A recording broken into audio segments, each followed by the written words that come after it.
and no one's doing anything. Now, what we talk about, the same as the last podcast, we're talking about the new generation of athletes. This is the next generation. You know what I'm saying? Not to rip on you guys, but things are a little different now. Same thing when I played. Things are different now. You know what I'm saying?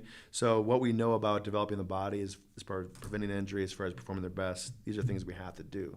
And the reality is, because the playing field is different now, there's a lot more guys training. And I'll say this, if you're not doing those things, you'll be left behind. Do you think an hour is enough? Like to get for training? No. Pregame? For pregame, like to get 100%. there. To get there. I'm not saying if you're a high school athlete, you have to spend 30 minutes on your pregame prep. I'm saying if you're doing half that and you're doing 10 to 15 minutes, because I know you're not going to do everything. So anything I give you, I'm assuming you're going to cut it in half. Yeah. You know what I'm saying? I find it funny because you get to the field an hour before, and literally the other team is coming in. Yeah. So everyone like just bum rushes the cage. Oh yeah, I get it. So what I do is I'll literally say, all right, we're going to go through our pregame routine. Yeah. We're going to do the dynamic warm up. Right. We're going to go through our shoulder care routine. Right. And this team like is looking around. The other team's like looking around like, oh, there's no one here. We don't have to fight anybody. And then we come in on the back end. You're ready to go. And then they're already going to the dugout, and then go. they're just chilling in the dugout for no reason. Like they're literally sitting there just waiting. Right. So that's getting back to your routine. You got to have routine. A lot of guys don't have routine. And I rip on a lot of my athletes. I'm like, dude, every day's different. Every day's a different bat. Every day's a different this or a different approach, a different swing. I'm like, bro, seriously? Getting back to your routine, it needs to be the same every game. How do you know what works, what doesn't? You know what I'm saying? So what would you say the best routine for like a team would be? Like if you had a baseball team, you know a little bit about baseball skill wise, right? But you're very well versed on getting the body ready. Sure. How would your routine do if you had a 14U, 15U team right now? It's mental and physical, right? Okay. For young guys, they gotta get focused, right? So part of that focusing is in the pregame prep. When you're going through, it's time. Okay, when you're starting, you're showing up, you're jacking around. Everybody's talking about last night or playing games, whatever. Even high school kids talk about it. It's like, okay, guys, time to start focusing. You don't need to think about your assignments yet, but let's just start dialing into today and this page. You know what I'm saying? And I think mentally and physically, when you train your body, when you're going through a pregame, whatever that is, we have scripts I do with my players. But as far as you're doing some muscle prep and some stretching, and then you're going through some exercises and warm ups, you're flowing through that, and as it's getting closer and closer, you're dialing in your mind closer and more narrow focus to my assignment, what coach wants me to do. So that's why a dynamic warm up is so important. Yeah, so it's more of a mind than anything else. It's more of a mind thing. Like, hey, I'm loose to begin with. We're jacking around. All of a sudden, shoom, it's game time. It's serious.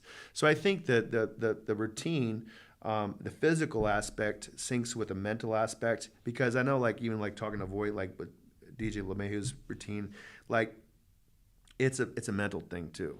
It's like you're telling your body. It's like a horse race. When the horse gets to the track, they know they're in the stall, they're chilling. Here comes the jockey, they're petting me. Okay, I know I'm chilling. You know what I'm saying? All of a sudden, they bring me out. They start working me out. Okay, getting a little serious. And all of a sudden, I see my competition is like, you know what I'm saying? And then they bring me to the gates. It's like, okay, it's freaking game time. It's I'm freaking ready to go. You know what I'm saying? So it's the same thing. It's that mental and physical preparation and honing that and I think getting kids mentally focused, like, okay, it's game time, it's ready to flip a switch. So and psychologists explain it like, exciting the mental capacity, all these different things, getting to like the zone and all this stuff. But it's just kind of getting your mind prepped for the game. Because the last thing you want to do is like literally, because if you think about it, if we just go to a cage and then there's 8 guys literally sitting there, 2 guys are in the cage getting their work in. Yeah. They're literally sitting there, and then all of a sudden they're dropped into it's bad. A 85-mile-an-hour fastball. No, it's not good. I mean, we're setting them up for failure. That's why, like, the first 3 innings, everyone can't play until about the 3rd inning. And the thing is, I'm just skimming the surface on. He's laughing because it's true. It's true. Yeah. But as far as there's so many different things on the mental and the visual cognition and the recognition and the reaction and all these different things that you're trying to kind of wake up your brain to be able to recognize in baseball. And coaches will be like, we gotta lock in. We have to lock in. We gotta focus, guys. I ate no breakfast. I had donuts. I didn't warm up. I didn't even stretch. Nothing. Let's go. That's like going to the horse, like in the stall. Like, all right, let's go. We're going. Horse, like, bro, I need an hour, bro. I'm not ready. So it's the same thing. And I've been around a lot of different athletes and been behind the scenes of UFC fighters and their pregame, their pre-fight sequence and just being behind the scenes with high-level athletes and just kind of breaking it down and boiling it down to for younger athletes, they do need a pregame routine. And it does need to be the same. That way you know what works, what doesn't work. You know what I'm saying? Hey, I can't eat these foods because I have to, or I feel my best doing this, or I got to get these stretches done. And the biggest thing we look for from a strength conditioning coach standpoint is preventing injury. Kid's not warming up properly. He's not doing stretches. He's not warming up. Boom, run first. Bam! Oh! And I had a conversation with, I'm not naming any names, but somebody who got injured, right after tryouts, and he was coming back from an injury, but that makes a difference. All of a sudden, you're sidelined 4 to 6 weeks. Well, you didn't do what you're supposed to get ready. You know what I'm saying? It's a lifestyle. Sometimes you do, sometimes you don't. But you try to reduce that injury prevalence with that warm up. I think that's the episode name is it's a lifestyle. You got to you got to engulf it. Yeah. So you want to be like you say, train like a pro. Try to be like a pro in your preparation and your pregame and take this serious. You know what I'm saying? Yeah. What's one thing that you would absolutely avoid at all costs during the season from a training aspect? Is there anything? Is there anything off limits? Well, this is for a very small amount of percentage of kids, but I see some kids that are training. All of a sudden, they're trying to set records doing a straight bar deadlift or something. Like they're doing crazy stuff. Doing like absolute crazy explosive moves. I'm like some things I'm like, yo, you need to back off a little bit on some of that stuff. Focus more on functional strength training and stuff like this. But from a training, like you hear kids doing CrossFit during it's the ridiculous. season. I'm 100% against CrossFit for athletes. Okay, 100%. Okay, it's random. It's this, it's that.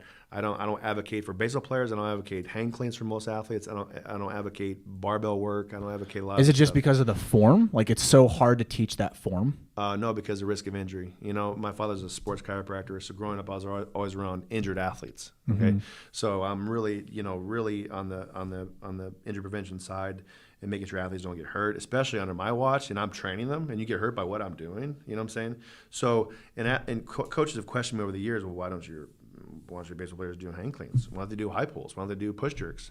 Do you know the anatomy or the functional anatomy of a shoulder joint? So the reward is not worth the risk. Yeah. So risk-reward ratio. We always consider risk versus reward. There's different ways I could teach a kid to get explosive without lifting a bar up. You know what I'm saying? So unless you're training to be the world's top, you want to be an Olympic lifter, or you got Olympic lift. You want to be a CrossFitter, you got to do those lifts. But if you want to be a great pitcher, you don't have to hang clean. If you want to be a great first baseman or outfielder, you've got to train the way that you should be training. Well, yeah. So there's different ways of training to be explosive. For Olympic lifts, we're looking for a triple extension, explosive triple extension. Okay, but we don't have to catch the bar. It's not good for your shoulders. Okay, and I see a lot of injuries. I see a lot of kids with labral tears or shoulder impingement syndrome or a lot of different shoulder mechanical issues or imbalances. A lot of it's caused from improper training. Long distance running versus short distance running. Pros and cons. Like I was always told we don't want to do long distance running. Yeah, so there's pros and cons, right? There's in training there's we like to debate all these things, but the reality is I'm more on the side of sprint, explosive power. We want to be a track athlete, not an endurance athlete with a little skinny with a little belly. But the reality is there's a time and a place for distance. When I say distance, 20, 30 minutes jogging. If you're an athlete, like I had one of my guys like, hey, I want you to do some recovery jogs. What? I'm like, bro, yeah, we like sprinting and lifting weights, but there's definitely a benefit between getting a mindless 30-minute jog. I'm not talking you're trying to set a world record. We don't want you to be Steve Prefontaine. No, you're not trying to frickin' be an ultra marathoner. I'm just saying, dude, just go jog. If you can't do that, we got problems. So, no. Do you have to set a mile record to be a great baseball player? Absolutely not. It's anaerobic. We want to be able to sprint and explode and be fast twitch. So we don't train slow twitch. That's endurance training. All right. That's not going to help you become a better baseball player. So, there's definitely the benefit, but most of the time, not needed.